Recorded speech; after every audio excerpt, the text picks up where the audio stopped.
Sean Spicer's days as White House press secretary have come to an end. He announced his resignation yesterday during his 6 months at the podium, though no one can forget some of his moments. He had a rocky on-camera relationship with the media, as well as a few eyebrow-raising moments.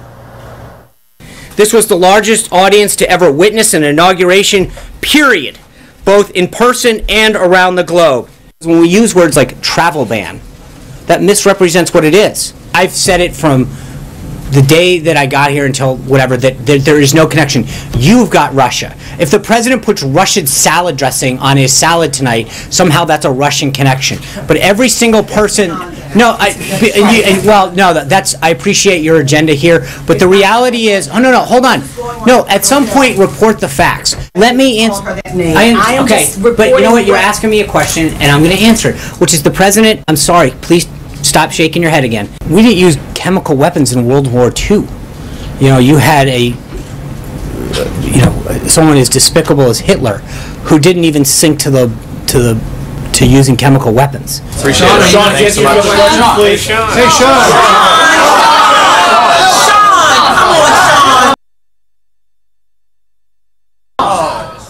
White House sources tell CNN Spicer adamantly opposed the hiring of Anthony Scaramucci as the new White House communications director. So did Reince Priebus and Steve Bannon, but Ivanka Trump and Jared Kushner encouraged it. Back with us, Karen DeMergen and Kelly Jane Torrance. Karen, President Trump had reportedly asked Spicer to stay on. The president even tweeted, Sean Spicer is a wonderful person who took tremendous abuse from the fake news media, but his future is bright. What does Scaramucci bring that Spicer lacked?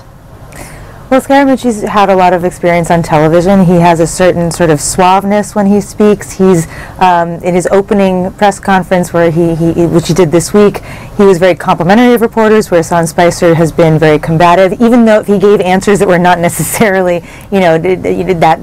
revealing any more information than Spicer ever did. His tone, his style is a little bit different. It's a little more New York. It's a little bit more polished than Sean Spicer was, even though Sean Spicer has far more experience in Washington, D.C. than Anthony Scaramucci. So it's definitely a shift. But also remember that we're going to keep seeing Sarah Huckabee Sanders at that podium.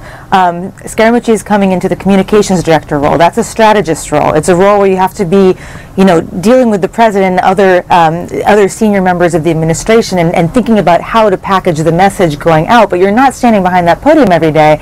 The person who's going to be behind that podium is the person we've been seeing for the last few weeks, who is Sanders. So, right, but she hasn't even been on camera for most of the last few weeks. Her last on-camera press briefing before yesterday was June 29th. And that's an opening question, really, that Scaramucci is going to have to deal with, is do they continue this policy of keeping everything off camera, or do they shift on that because it's a new day with a new guy in charge?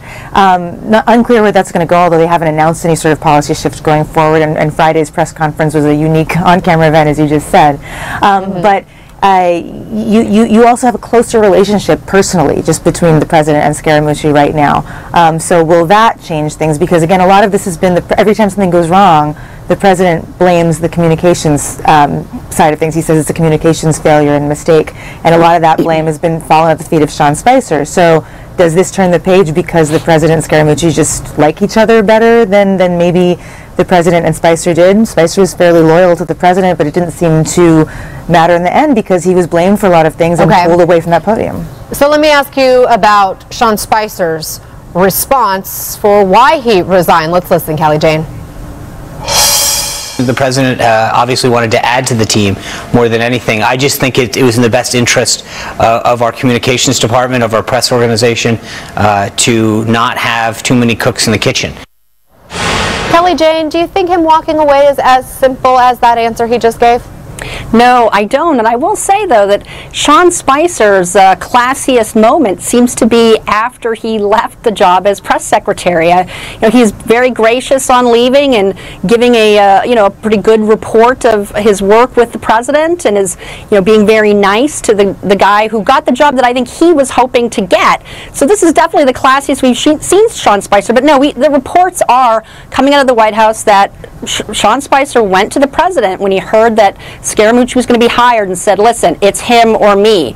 And the president refused to change his mind, so Spicer resigned. So I think, he is playing nice for the cameras.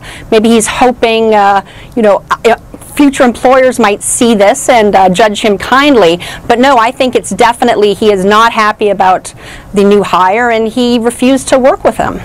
Ladies, let me read you how the far right is reacting to this change. This is from one far right writer who writes, quote, "The base supports Moosh because he doesn't view himself as being better than the base. Spicer and Reince are snobs. They use the base and then wanted to pretend like we didn't even exist. That's the establishment GOP model. Use the base before returning to business as usual." Karen, do you agree? And then I want to get your take, Kelly Jane, as well. Well, I mean, there is a pushback from a lot of the base and from these more unorthodox wings of the GOP and fresher ones to push back against the traditionalists, and which is Reince Priebus and Sean Spicer represented that wing of the GOP. But it's interesting, especially because today there was a dust-up around Scaramucci's Twitter feed, because he said a lot of things that do not agree with the president, do not agree with the base in the past, right. And he announced today that he was going to erase all of those in quote-unquote full transparency because he's evolved, right? So I think this is an example of this adage that, you know, it doesn't matter what you say, it matters how you say it. And Scaramucci is a lot better at saying his translation, at his tone, at his delivery than Spicer is, even if, you know, the line that Spicer was delivering from that podium is not that different from the line that Scaramucci is going to be delivering from that podium, even if that does not match with what Scaramucci was saying 2 years ago about many of these policies in terms of who agrees more with the president, who seems to be more in line with the base. Kelly Jane, your thoughts on that, but I also want to ask, do you think that the relationship between the White House and the press changes with Scaramucci?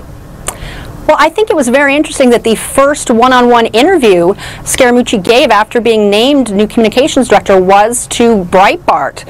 He went on the Breitbart News radio show, talked to them this morning. And in that, you know, listening to that interview and seeing what he said, I am skeptical that much is going to change, because he seems to think the major problem for the White House is messaging and getting the message out. Well, listen, President Trump has a direct, unfiltered line to the American people through his Twitter account, and even publications that the White House would consider hostile to them regularly report exactly what the president's been tweeting. So I sort of disagree with the idea that the problem is they're just not getting the right message out. I think that Trump himself is his own worst enemy. Instead of focusing on, you know, his accomplishments or things he'd like to accomplish, he constantly tweets his grievances and focuses on the scandals that surround him. And I don't get the impression that Scaramucci is going to change that. He has talked about letting Trump be Trump. Be himself, yeah. That's right. That was one thing that he said yesterday. I will note he did take a question from one of our CNN reporters who was there at that White House press briefing, and it's been a long, long time since they've taken a question from CNN. So that was a notable difference between the two comms individuals, shall we say. Karen, we appreciate it. Kelly Jane, thanks for being here as well.